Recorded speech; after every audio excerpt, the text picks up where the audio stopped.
I have a question. Did World War One, the Great War, as they called it at the time, the war to end all wars, has it ended?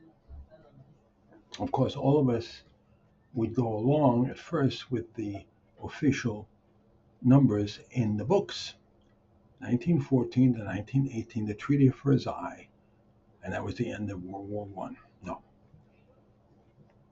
they were still fighting in Russia, in Ukraine, in Poland in 1919, 1920, 21, and 22. Who was involved in the First World War? Was Russia involved? Germany? Italy? Ukraine as a puppet state? Britain? United States? Who was involved in World War II? Who was involved in the Cold War? Who was involved now, today, in 2024? 110 years after the start of World War One, who's involved? Is Russia fighting? Is the United States fighting? Yes, it is. Is Britain fighting? Yes, it is. Is Germany involved? Yes, it is. World War One did not end. We had certain local ceasefires, but it never ended. And here we are. Now, we skipped very quickly from 1914 to 2024, but there were, of course, those dates in between I mentioned, and there are other events. See, to me, history has to be woven together. We have to remember things and see their relationships. And there are events that we have been trained as secular people of the 20th and 21st centuries to automatically uh, push back on. Let me give you a kind of silly example.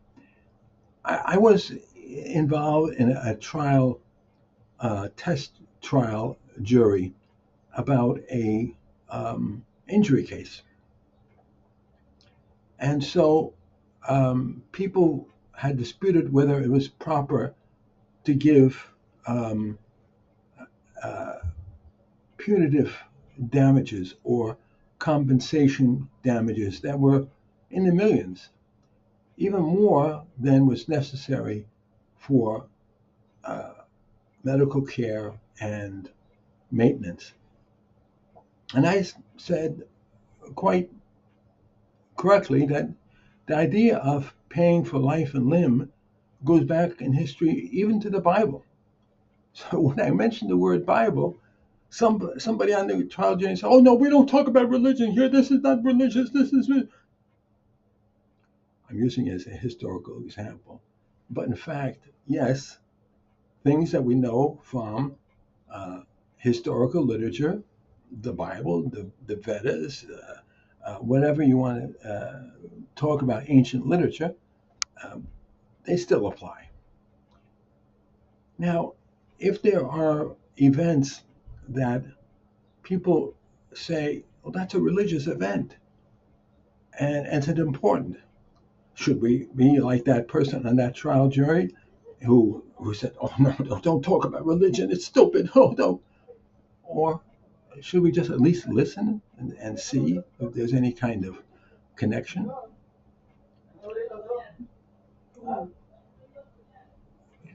In 1917, with thousands of witnesses, it is said that the mother of Jesus, the Blessed Virgin Mary, appeared to three shepherd children in Portugal at Fatima. And one of the messages of Fatima was that we have to pray for the conversion of Russia, or it will spread its errors. 1917, there was the Russian Communist Revolution, and the Russian Empire fell, and it was replaced by Communist Russia. And Communist Russia in 1920 tried to conquer Poland. How many Americans have thought about this? Well, they tried to conquer Poland and they failed. In 1922, they consolidated their Eastern empire for the Communist Russia and called it the Soviet Union. And regrettably, Ukraine, having been conquered by the Russian Empire, was also included as eventually a Soviet Socialist Republic in the Soviet Union. Now, what else happened in 1922? In 1920, Communist Russia was the first Western country to legalize abortion. Now, oh boy, everybody's raising their hand. This guy is talking about fat money. He's talking about abortion. Yes, I am. In 1922, when the Soviet Union was formed, one of the first things they did was impose legalized abortion on all of its republics, including Ukraine. And now the power of the pause. Remember, that's one of my themes in this channel. You have the power of the pause. Pause the button and type in wherever you want. I prefer Google because, you see, if you use a chat or a Copilot or something like that, they will just focus in on what you say. They will confirm what I'm saying. But Google will also give you links to other interesting sites. If you Google Russia legal abortion, those three words, Russia legal abortion, you will find that, yes, everything I've just said is true. 1920, Communist Russia legalized abortion. 1922, they forced this on the Soviet Union. And you'll also find, hopefully, the documents that state that the German doctors were very interested in this legalizing of abortion in Russia. How interesting. So in 1932, when the Nazis took over Germany, it followed suit and legalized abortion. At the same time, of course, 1932, 1933, the Soviet Union was starving at least 1 million Ukrainians to death. Not by accident, not because they had planned poorly or they ran out of food, but because they went into Ukraine and deliberately starved the men, women, and children of Ukraine in what is called a Holodomor. They deliberately starved them to death, not by accident, not by poor planning, as it might have happened in some other parts of their country. No, they deliberately took the food from all the farmers who were in a particular place in Ukraine who had refused to be collectivized. The errors of Russia.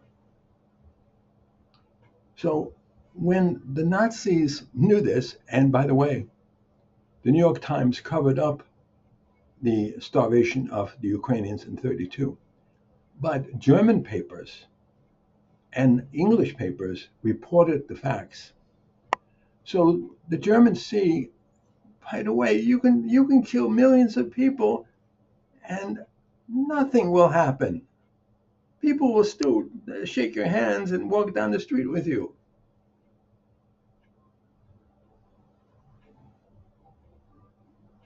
So when in 1941, when they decided to put their full-scale anti-Semitism into practice, and to an insane demonic evil, to take away their infrastructure from fighting uh, in World War II, and use their trains and their infrastructure and their industrial effort to kill millions of innocent men, women, and children of Jewish background.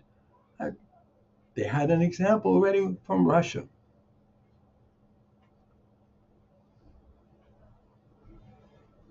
Think about it. God bless you. Thank you.